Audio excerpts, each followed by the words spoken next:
Listeners, thanks for coming along today. We appreciate you listening to our weekday radio show. Today's guest, it's time for our update from the Elko Senior Center from Matt McCarty, the director of our center. And we're recording sitting down here on a beautiful Veterans Day, fresh from the parade. What a gorgeous day to have our veterans lifted up in our hearts and in our community. But today we're sitting down early because Matt McCarty, you're going to be busy handing out food boxes on the day of this broadcast. Yes, ma'am. We have entered into this terrific partnership with Nevada Department of Agriculture, and we have about 134 folks that are able to pick up, it's about a 40-pound box of food. So perhaps I shouldn't say they're able to pick it up, because most of the time we take it to their vehicle. But through this program, they're able to get a food box once a month. And here at the Senior Center, what we do is we have one mass distribution day, and we have a drive-through. So folks don't even have to get out of their vehicle. They can drive on up, and we just check them off. Their name is there, make sure that all of the information is correct, load their box, and then they're out the way. We last month, I think we did close to 80 in an hour. So we're down pat. We've got it pretty efficient now, and things are good. And so we're just very, very honored and blessed that the Nevada Department of Agriculture was able to partner with us on this, and particularly right now with, food insecurities definitely taking place throughout our community as regular, but even now it's been a little bit more accented with things that are happening at the national level. And of course, through national media, we're hearing even more about food insecurities. So on one hand, I am thankful that the issue is being brought more to attention. On the other hand, I'm bummed that there is that much of an impact, particularly in our community. Certainly. And of course, we're talking about our senior citizens at the Senior Center, 1795 Ruby View Drive. These boxes, as you said, supported by the USDA. I've had an opportunity to visit with JJ Goigachia, and what an incredible person. And he cares so much about these issues and is so happy to be helping to administer these programs. Absolutely. I think we have an amazing advocate in Dr. Goigachia, and with his directorship. I think it's great at the state level to have him there. I think a couple of months ago I may have mentioned on the program that I was able to, with one of the other hats I wear, he was out at the Spring Creek Food Science Building, and he talked about how his goal is to get Nevada to be able to have the licensing, the permitting, the requirements that are out of the way so that Nevadans can start selling their agricultural products to other Nevadans. And it can go through the licensing, and so at some point we may be able to have Lamoille fed and grown beef served at the Elko Senior Center, and I am so excited for that. Absolutely, and it's a great start, too, with the growth of farmers markets in the community, families like Lots Beach Farms, and many, many more, so I shouldn't get started naming them. These food boxes, in the meantime, coming from Northern Nevada, would you mind maybe describing some of what's in? Because that's a good amount of food, and that's a great thing. Yeah, absolutely, and this is not you're not going to get Lucky Charms as one of the cereals, and you're not going to have, Nally's chili in here. So these are Department of Agriculture sourced food products. Some people call them commodities, but we have in the box there is going to be always 3 cans of fruit. There's always going to be half a gallon of fruit juice. There will always be 8 types of vegetables. Sometimes that includes a vegetable soup. Sometimes it's just spinach and corn and peas and potatoes, canned potatoes, etc. Then we'll always have half a gallon of shelf-stable milk, and that's important to make sure that folks know that even if it's not a refrigeration issue, they still can have that milk. There will always be 3 types of meat proteins, and we differentiate that from the 3 types of plant proteins. So there will always be perhaps a can of chili, a can of tuna, and a can of chicken. Or something similar to that. As on the proteins for the plants, we've got dried beans, canned beans, and then we have peanut butter. There will always be 2 types of cereals. We try to separate it out as best as possible. I'd love to have it always be an oatmeal and then a boxed cereal. This month, when we packed all of our stuff, they were all boxed cereals, so we had no oatmeal. Let's see. I think I'm missing something, but there's 8 different categories, and rice and pasta. There will always be at least a rice and or a pasta. So we have 2 rice or pastas, and we try to, here at the Senior Center, we try to make it as diverse as possible, because nobody wants 8 cans of vegetable soup. So we try to spread it out a bit, and nobody wants 2 pounds of rice. If they could get a pound of rice and a pound of macaroni, then we try to do that. That's wonderful, Matt. You and the staff were busy, and you were packing those food boxes yourselves. Yeah. Well, and again, through another partnership, because I love partnerships, I love collaboration, I love bringing folks in from the community to help us out. One, because it's efficient and it's cost efficient. It keeps our costs down, but also it exposes to others what it is that the Senior Center does. So for the past number of months, we've had cadets from the Battle-Born Youth Challenge Academy coming out. And so they help us pack the boxes. We've got, again, kind of an assembly line. We've got this down pat. This past week, actually, it was just last Friday, we packed 96 boxes in just over 2 hours. So again, we appreciate that partnership. Next month, because of the cadets getting ready to graduate, we are going to hopefully partner with the Ruby Mountain Resource Center. So some of their clients will be able to come out. And again, that gives more exposure to the Senior Center. But in this case, and of course a little bit with the cadets as well, it gives those folks that are coming in, gives them some purpose as well, and gives them something a little bit different than what they may be used to. And maybe just a little bit, it gives a little bit of job awareness and job skill building. Very nice, Matt. Matt McCarty is the director of our Senior Center. Of course, it's at 1795 Ruby View Drive. Talking about all of this giving and the recipients, it's important to remember that with the Senior Center, folks are on fixed incomes generally, Matt, and so that's why it's more important than ever. As costs rise, we would hope that if we're employed, that we would see some increase in our benefits or salaries. But with seniors, it's very difficult to realize that. It is, especially if folks have been in a position in which they have not had the opportunity to have investment portfolios. If they are dependent purely on Social Security, if it goes up, it goes up by a couple of bucks, and Seriously. it does not at all keep up with the cost of inflation. Mm-hmm. And so this program through the Nevada Department of Agriculture, the very first question we ask is an income question. We're not trying to be invasive, but we need to make sure that these folks are the ones that are most in need. And so it's an income-based question, and folks voluntarily give us that information. We have a set dollar amount. I think it's $1,970. If an individual has that much income or lower, then they qualify for the program. If they have $1,971, sorry, you don't qualify for the program. But we don't look into bank accounts. We don't look at Social Security statements. It is self-disclosed, and we're trusting that they are going to be honest with us on that. And then the other thing is that you must be 60 years old. Many of the programs at the Senior Center, if you are the spouse of a 60-year-old, but you're under 60, you still qualify. For this box, you must be 60, and there's no getting around that. If you're 59, 11 months and 26 days, we'll see you in 5 days. Come on in then. Perfect, Matt. Again, explaining the distribution of those essential food boxes, especially as our community, our country experiencing food insecurity. But that's what makes this next topic so important, and that's the kickoff for the giving machines. Yeah, the giving machines. We are, again, so blessed. And this time we are the recipient of this partnership through the Church of Jesus Christ of Latter-day Saints and their partners. They have this is actually, I believe, a global initiative. And through the church, we've partnered with the community of Reno, Nevada.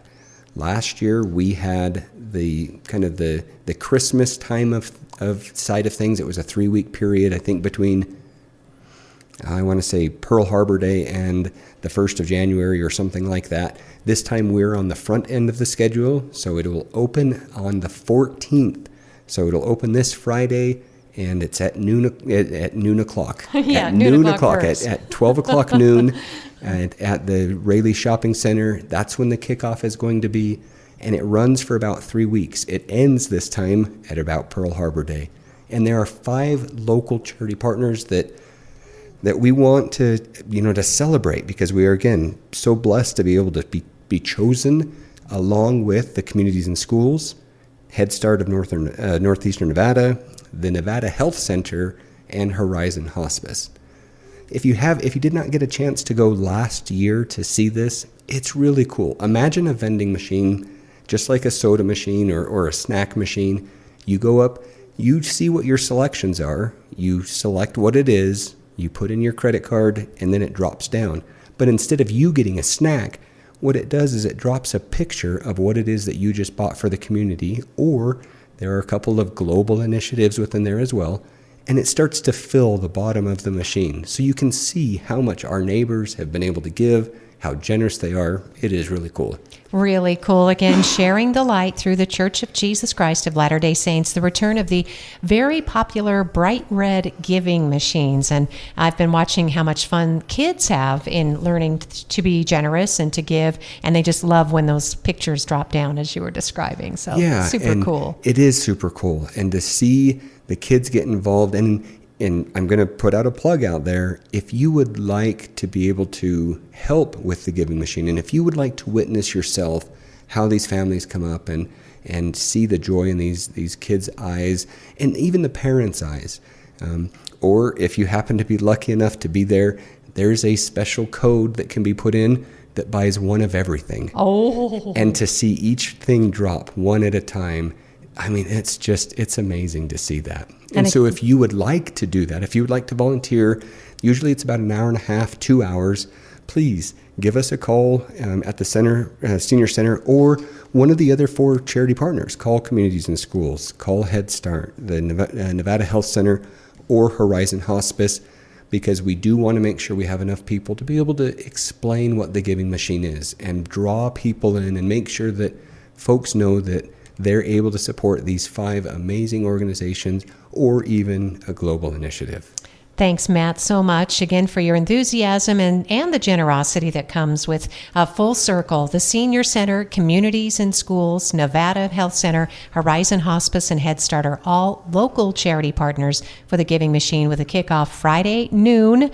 They had a big show last time, and I think there was a visit from the jolly old elf himself. So. Yes, there is. I've actually had the jolly old elf visit the Senior Center already. Nice. Yep, he came in, he introduced himself to make sure that he knew that I knew that he was going to be here. He's watching. And he is watching. Okay. And he is devoting time to the giving machine. Uh-huh. So it's a very busy time for him, and for him to take time off the North Pole to come down here, it's terrific. And so I don't know what days all he's going to be able to be here, but I do know that he came in and said he's gonna be at the giving machine. That's fantastic, of course. And again, because of the generosity of the community, this is really a special event, but don't delay. Start giving right away to the local giving machines. Absolutely.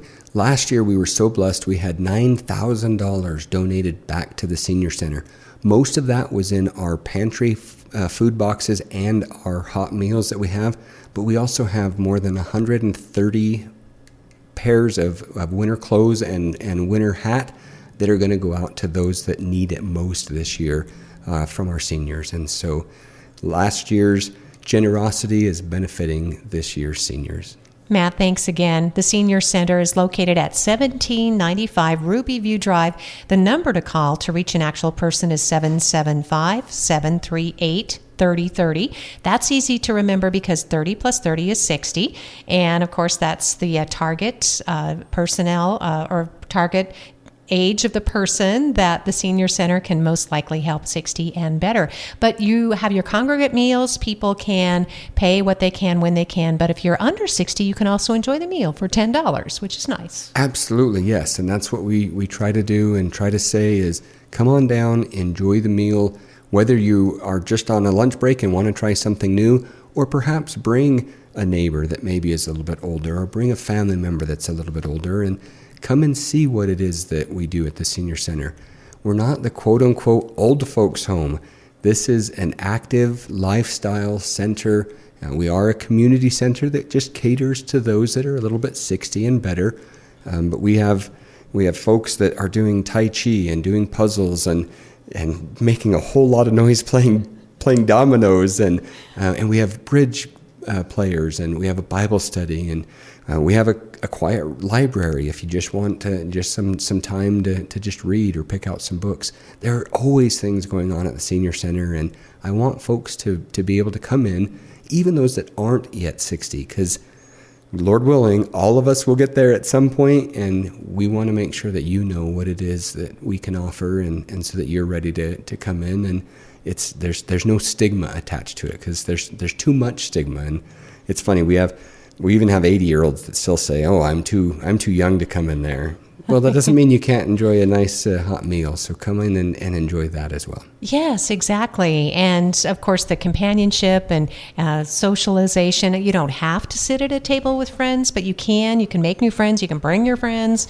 And that's really part of the whole experience, Matt. And that's why I think in talking about this next topic, it's important that people realize that you're planning now. You have a board of directors. This isn't just a Matt McCarty thing. This isn't a county thing. This is about the board of directors who have the vision for the future of the Elko Senior Center, and we have a deadline to meet. We do. We are looking at the future, as you mentioned. Currently, at least one day a week, we have seniors that have to park on the street on Indian View Heights because our parking lot is full. That's one day a week, sometimes two, and we are growing at about 20 new members a month.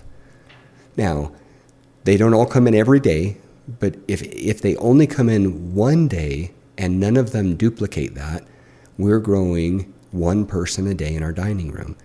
In the span of a year, that's 12 new people every day that are now in the dining room. Almost always, they're going to be one extra car. So we have 12 extra cars now in our parking lot when we're already full. By our number guesstimate, we are going to be completely full every day within about 2 years. So every day, somebody is going to have to be, multiple people are going to have to be parking on Indian View Heights. It's not designed for a parking lot. It's not designed for that, and it's not safe. It's not desirable. It interferes with the flow of traffic, and we don't want something to happen. We don't want there to be a dangerous event. So we are looking at the future. We're looking at a 9-acre parcel of land that is near the Peace Park. We, again, through the generosity of the Elko Institute of Academic Achievement, they have given us a year to raise the funds necessary to secure this land. I'm so glad that they gave us that year. Doesn't mean we didn't ask for more. We asked for 2 years. They just said they couldn't do quite that long. And so we are looking for help from the community. We need... In fact, I kind of told our board, I said, if every working adult in Elko and Spring Creek could give just $50 for a one-time gift for this year, $50, that's all we're asking for, that would get us the funding that we need to be able to secure this land. And a lot of our seniors have said, so you're going to buy the land and then you're going to suddenly build a new senior center? We don't have the resources for that. But when we do need to build the new center, if we don't have the land, it doesn't do us any good. We did an unofficial survey of real estate in Elko. My sister, Catherine Davis, she's a realtor, and so I said, hey, can you just look on the MLS, see what's available? I said the specifications that we're looking for is a building 15,000 square feet or bigger, or land that's 4 acres or bigger. 4 acres is where we are now, but with some creative placement, we could probably, make that work. So I think she returned back 18 different properties. Of the 18 properties, not a single building was 15,000 or more.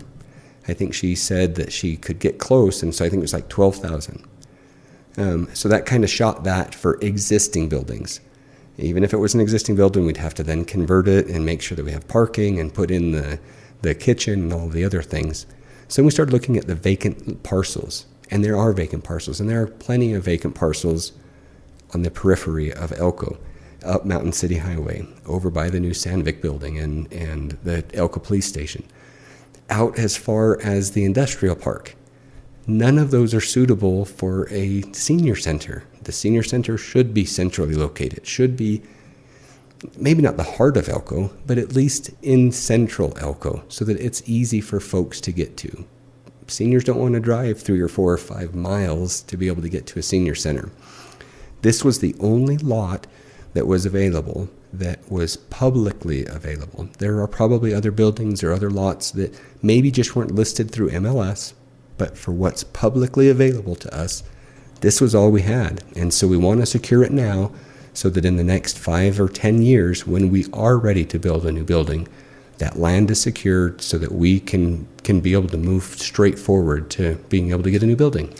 Couple of other points too, Matt, because we've been discussing this for some time. You need to raise $1 million. I think when we checked in, you had 230,000 maybe so far committed or promised. Yeah, somewhere in there. Yeah. We're getting close to about a quarter of the way there. That's great. Okay, that is not impossible. But if you think about it this way, the senior center would like to acquire an asset. This is 9 acres. It is compatible with the existing neighborhood because, trust me, I've been at planning meetings and other things, and you see where we're starting to find conflicts with people that want compatible uses in their neighborhoods. And it's at the same time, as you described, you don't want to push seniors to the edge of town. I mean, that's just not fair to them, especially when you have this opportunity. As you said, it's near existing homes and near the existing senior center, so which is also near existing homes. So it's a compatible use. It is, and it's got the beautiful Peace Park right next to it. So on those days where folks want to get out and recreate in the beautiful, weather that we have, the beautiful Nevada blue skies that we get, then it's right there. Like a picnic?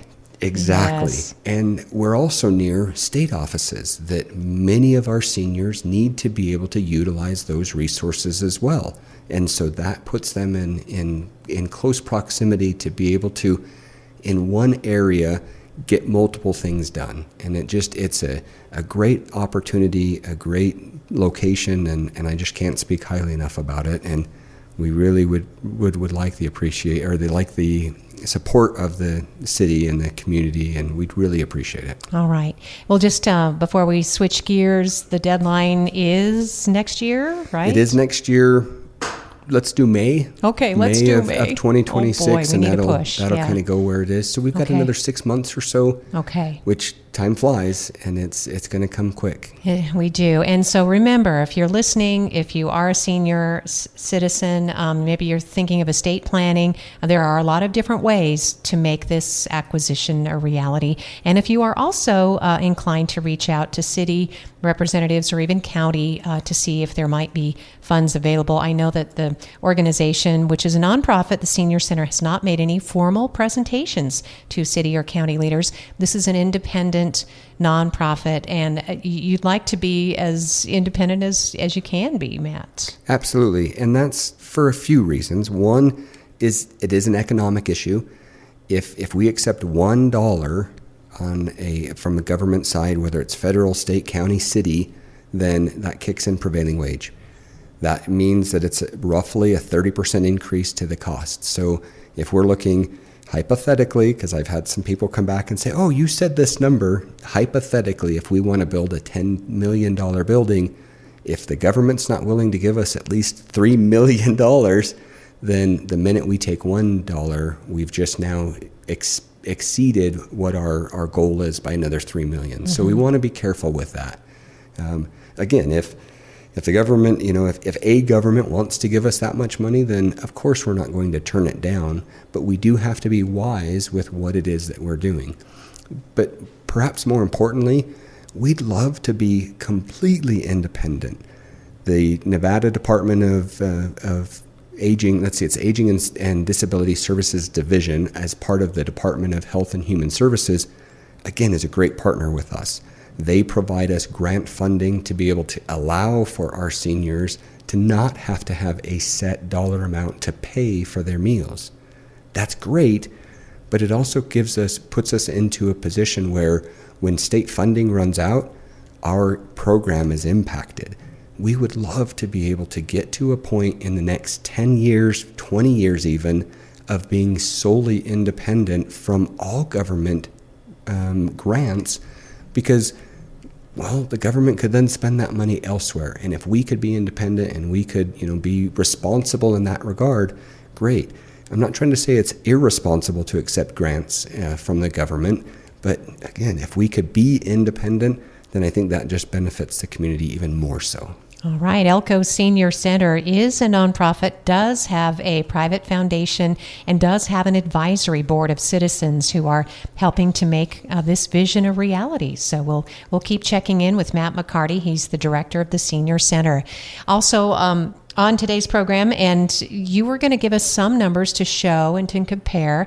Oh, well, we did do that in the conversation. Is that right, about how many more people are coming each day for dining? Yeah, okay. we're adding about 20 a day. Okay. Last year, so our fiscal year is tied into the federal fiscal year, so it's October 1 through September 30. So the year that just ended, September 30, we served 71,000. Oh, I just had it and then I lost it. 71,550 meals to seniors. That breaks down. We are 5 days a week generally is when we're open, and usually we're serving about 50 meals a day for the frozen side of things. That's the Meals on Wheels. And that's the Meals on Wheels. Mm-hmm. And so it really comes down to about 260 meals a day that we are serving to seniors in the Elko and Spring Creek communities. And every day we hear more people that hear about the program and would love to take part. So that's what it's there for. That's right. That is exactly why it's there, because our mission is nutritional services first, socialization, then we go into health and activity and learning opportunities. Matt, thank you. Well, the last topic that we have formally to talk about today is another opportunity to lend to this fundraising opportunity with non-discretional funds, and that's what you received from the Christmas Bazaar, right? Yeah, so the Christmas Bazaar, a number of years ago, it was the Nurses Bazaar, and then the Senior Center adopted it, and so now it's the Christmas Bazaar, and we get to have the E-Center on the same weekend as Festival of Trees. So it's a great 2-for-1 pack, a punch there if you're able to get that in on Saturday. And they're going to decorate the courtyard for you, connecting the buildings. It's going to be amazing, as it always is. The team over there does such a good job for us. And so it will be that first full weekend in December. So it's the 6th and 7th this year. And on the 6th, that's the last day of Festival of Trees as well. So you can go in and check your bids and check the trees and maybe make some last minute bids, and then come on over to the Christmas Bazaar. We have roughly 64 different vendors that are selling things from bread to 3D printed items to woodworking to crocheted items. Yes. We have a couple of new vendors this year, and we've got some light up mason jars, and we've got another vendor that does even bigger light up areas that are almost like aquariums, and it's just amazing. And some good treats, some locally grown salsa, and of course we'll always have the kettle corn, and I can't list all 64 different vendors. We'd run out of time, but come on down, support the vendors that are supporting the Senior Center and helping us to be able to meet our mission, as you said, with non-restricted funds. And people are like, well, what does that mean? Well, through the grants, through ADSD, those are required to go to meals and meals only. Well, how do we pay the salary for the folks that are delivering the meals? That's where part of this non-restricted fund, unrestricted funds or discretionary funds come through. Mm-hmm. So it's our largest fundraiser event, and so we want to make sure that folks are aware of that. Matt, thank you so much. Again, from the Giving Machines kickoff on Friday to a delivery of those at least 100 food boxes going out this week, still working on that land acquisition in the face of continued growth of the Elko Senior Center, serving even more. We're getting older, and that's a great thing, but we want to, of course, keep company, eat delicious food, and create a future for the seniors who will be behind us as well. And then you can support your Christmas Bazaar, and that truly is a very special, festive holiday event. Yes, ma'am, it is. Did we get to all the things today? We never seem to get to all the things. There are more things. There's always more. Okay. I do want, and I regret that I didn't bring this up sooner because I don't want to end on a kind of a downer note. We did have to end our Spring Creek Bingo. We just didn't have enough participation to be able to do that. But don't worry, folks in Spring Creek. In the summer, we're probably going to have 1, maybe 2 special occasions, and so hopefully we'll be able to get a big turnout over there. But our monthly bingo in Spring Creek has been canceled. The Elko the Elko bingo is still going strong. Well, yeah, come on over the hill and join the Elko bingo, right? That's right, and that's going to be this Thursday. Perfect. So this Thursday, doors open at 5, game starts at 5:30, only $10 to buy in. So come on down and enjoy a great game of bingo. Have some serious bingo fun. And again, it's a fundraiser as well. Matt, thank you so much. We appreciate your time and appreciate the vision you have for our senior center, 1795 Ruby View Drive, elkoseniors.org to find everything we've talked about and more, including the daily senior menu. You can talk to a real person by calling 775-738-3030. And if you get a chance, let them know you're listening to Matt McCarty on Elko Live here on KELK. Thanks, friend. Lori. And happy Thanksgiving, community.